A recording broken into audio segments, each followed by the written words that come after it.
Assalamualaikum warahmatullahi wabarakatuh. Perkenalkan, saya Adam Muhammad Irsyad Rifat dan teman saya Wan Mudo Bagus Prakoso.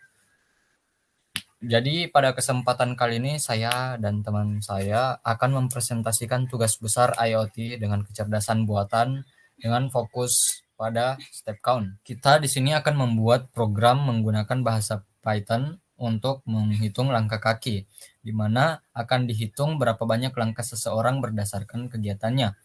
Program ini akan menggunakan dataset yang didapatkan dari aplikasi PyPox dan menggunakan beberapa algoritma untuk menghitung langkah kaki dari dataset PyPox tersebut. Tugas besar ini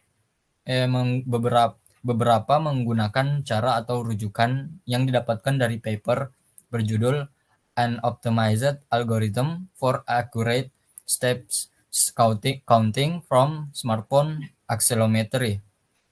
Ditulis oleh Dario Salvi, Carmelo Velardo, Jamieson Brains, dan Lionel Tarasenko pada tahun 2018. Paper ini menjelaskan tiap langkah dalam membuat algoritma step counting. Tingkat akurasi perhitungan berdasarkan posisi smartphone dan tipe smartphone yang digunakan. Hasil dari pengukurannya sendiri mendapatkan tingkat akurasi sebesar 95%, sehingga kita akan menggunakan rujukan ini. Di sini terbagi menjadi 5 diagram. Pertama eksperimen setup, lalu activity data collection, lalu signal processing, lalu ke learning, dan terakhir ke tahap result. Pertama, kita akan menjelaskan pada tahap eksperimen setup. Pada tahap ini, kita akan memulai mempersiapkan apa-apa saja yang dibutuhkan untuk melakukan perhitungan.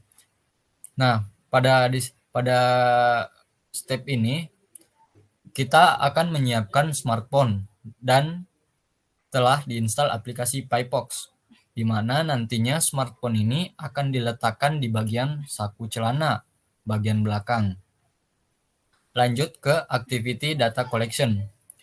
Pada tahap ini, kita akan melakukan perekaman data, di mana sensor yang direkam itu adalah data yang direkam itu dari sensor accelerometer, di mana data ini dihitung berdasarkan langkah kakinya. Terus data yang dihasilkan itu data accelerometer X, Y, dan Z. Kemudian kita akan beralih ke signal processing. Pada tahap ini, data raw atau data mentah yang didapatkan dari activity data collection akan diproses dengan algoritma signal processing. Lalu, data mentah tersebut akan difilter menggunakan low pass filter. Selanjutnya beralih ke tahap learning. Pada tahap ini, untuk mendapatkan result atau memperkirakan apakah ini merupakan sebuah langkah atau tidak. Adapun stepnya itu seperti dijelaskan pada diagram ini, di mana pertama akan mendeteksi step, lalu jika iya itu merupakan step akan diklasifikasi, lalu akan digenerate ulang. Di sini akan dihitung apakah sudah benar ini langkah apa bukan atau tidak. Lalu step itu jika iya, stepnya akan dikalkulasi. Begitu seterusnya akan seperti itu sampai sampai dataset tersebut telah habis dihitung. Setelah dataset telah selesai semuanya dihitung, akan menghasilkan tahap result, yaitu di sini akan ditampilkan berapa banyak data accelerometer yang dihitung dan juga banyaknya langkah kaki yang terdapat pada dataset yang telah dihitung. Di sini result pada signal processing-nya itu adalah data yang telah terfilter. Jadi di sini data yang ada yang telah didapatkan pada aplikasi PyPox akan di-read terlebih dahulu. akan di-read terlebih dahulu.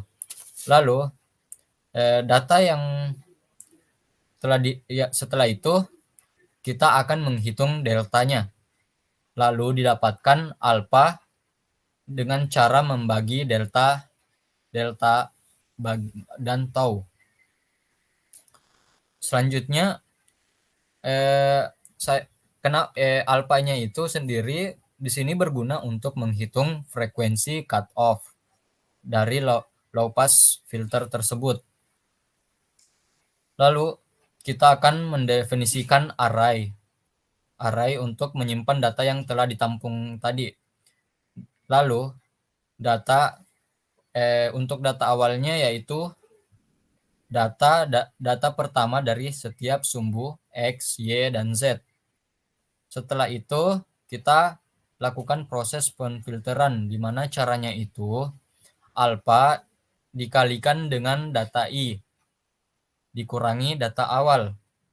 Kita hitung kepada ketiga sumbu, lalu diulangi pada semua data yang ada. Selanjutnya akan berlanjut ke algoritma learning yang akan dijelaskan oleh teman saya, yaitu Wan Mudo. Selanjutnya untuk algoritma yang kedua yaitu learning. Nah, untuk di proses learning ini yaitu proses perhitungan langkah. Nah, di sini kami mendefinisikan beberapa variabel yang akan digunakan pada proses learning nantinya. Nah, kalau di sini ada beberapa variabel juga yang kami tampilkan. Nah, kemudian di sini kita melakukan perulangan untuk seluruh data yang ada, yaitu kita amati dan kita lihat, kita melakukan perulangan kepada seluruh data yang ada. Untuk setiap data itu nanti kita cari X max-nya. Jika X saat itu adalah lebih besar daripada X max, begitu juga pada X min-nya. Nah, kalau yang di sini itu nanti akan disimpan pada threshold-nya ini, yang dimana threshold itu adalah suatu indeks penentu apakah itu bisa dihitung sebagai langkah. Nah, terus di sini juga ada dihitung decline. Nah, decline ini jika ada penurunan. Jika ada penurunan, nah si decline-nya, jika ada penurunan data, yaitu si sinyal yang data dari threshold ini, maka perhitungan akan dihitung sebagai satu langkah. Nah, itu untuk algoritma yang kedua, yaitu learning. Kemudian untuk algoritma yang ketiganya yaitu result. Nah, untuk algoritma ketiga ini di sini akan menampilkan jumlah langkah kaki. Nah, di sini untuk variabel end step-nya memanggil fungsi end step. Nah, di mana di situ ada parameter end step-nya yaitu XR, IR, dan ZR. Dan kami melakukan print untuk variabel end step-nya tadi itu.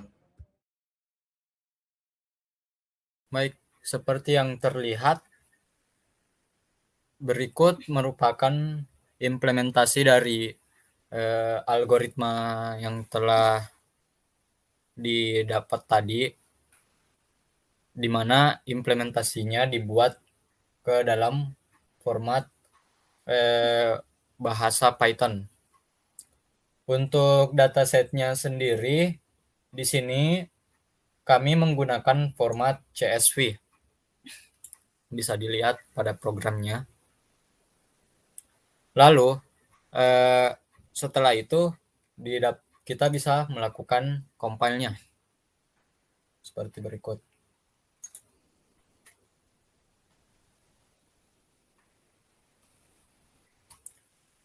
Nah, di sini saya menghitung 3 jenis dataset berbeda, di mana pada dataset yang ini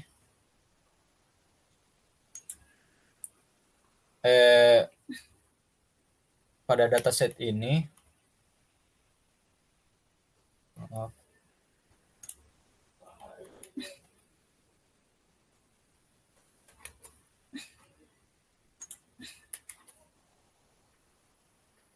di mana pada dataset pertama ini ada 390 langkah. Lalu pada dataset yang kedua ini sebanyak 19 langkah. Lalu pada dataset ini ada 193 langkah. Kenapa ada 3 dataset? Kami menggunakan 3 dataset agar lebih memudahkan visualisasinya pada grafiknya. Seperti yang terlihat pada plot figur yang ditampilkan ini adalah plot sinyal data pada yang berwarna merah terhadap threshold. Thresholdnya sendiri itu berwarna biru. Merah, kalau lebih detailnya itu data yang berwarna merah itu merupakan data yang telah difilter. Sedangkan data yang berwarna biru ini merupakan threshold penentu data itu merupakan sebuah langkah atau tidak. Nah, bisa dilihat pada dataset pertama ini karena langkahnya terlalu banyak sehingga thresholdnya tertutup di belakang. Pada dataset pertama ini didapatkan data akselerometernya itu sebanyak 36.622 data. Sedangkan banyaknya langkahnya sendiri sebanyak 390 langkah, di mana ini saya melakukan jogging selama 5 menit keliling satu putaran jalanan. Lalu untuk ini cuma sebanyak 310 data. Nah, banyak langkahnya sendiri itu adalah 19 langkah. Dataset ini saya dapatkan dari pengukuran dengan menghitung langkah kaki di rumah dengan sedikit langkah saja. Lalu pada dataset ini menampilkan data akselerometer yaitu 36.622 data. Sedangkan langkahnya sendiri itu adalah 193 langkah, di mana ini saya berlari sekitar 1 menit mengelilingi jalanan. Sekian untuk presentasi kelompok saya bersama Puan Mudo. Meminta maaf jika terdapat kekurangan. Wabillahi taufik wal hidayah. Wassalamualaikum warahmatullahi wabarakatuh.